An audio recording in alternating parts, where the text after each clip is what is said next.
It is time for my Christian review of regular books and no spoiler review of Look Closer by David Ellis.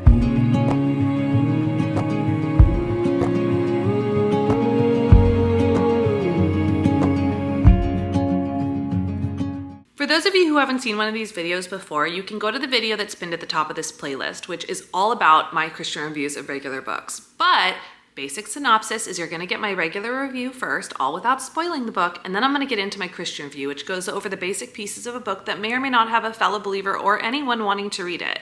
Let's go ahead and get into my regular review right now. Look Closer by David Ellis is widely touted as one of those books that will keep you guessing to the very, very end. It's so twisty and turny that you will not guess the ending. And I truly challenge anyone who reads this book to tell me if you were able to guess any of the endings. I think that it's so twisted, there's no way. It just kept going. And it was so crazy to see it all unfold to the point that I had to rewind it multiple times because I could not believe that that was it. I had a great time reading this book. I did get a little bit confused in this book as well because there is two storylines happening simultaneously with very similar life stories. And so you're getting a lot of points of view with two very similar life stories. And so things got a little messy for me. Ultimately, because I was doing this solely on audio and because it was so complicated at the end with all the twists, I got a teeny bit confused, but I think that if you were reading it with your eyes or immersive reading, you would not have that issue.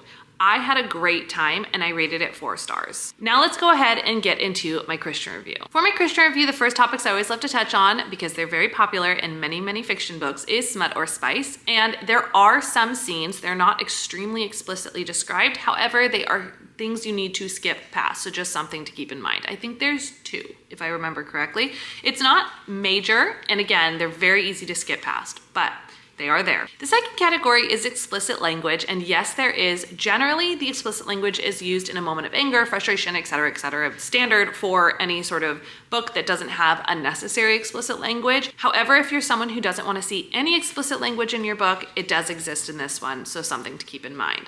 Last but not least would be violence or gore. I always talk about this when it comes to thrillers, and there are 2 scenes that happen that are described.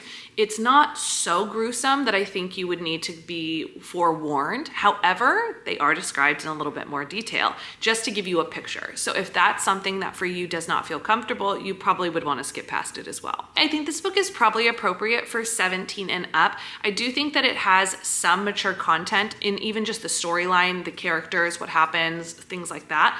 So something good to know. As always, make sure to hit that like, subscribe, and the bell so you can be kept up to date with all of my Christian reviews of regular books and the Journey We Share podcast. We don't want you to miss anything that's coming out, and we are doing a lot of these reviews because I have a lot of books to catch up on, so I definitely don't want you to miss any of them.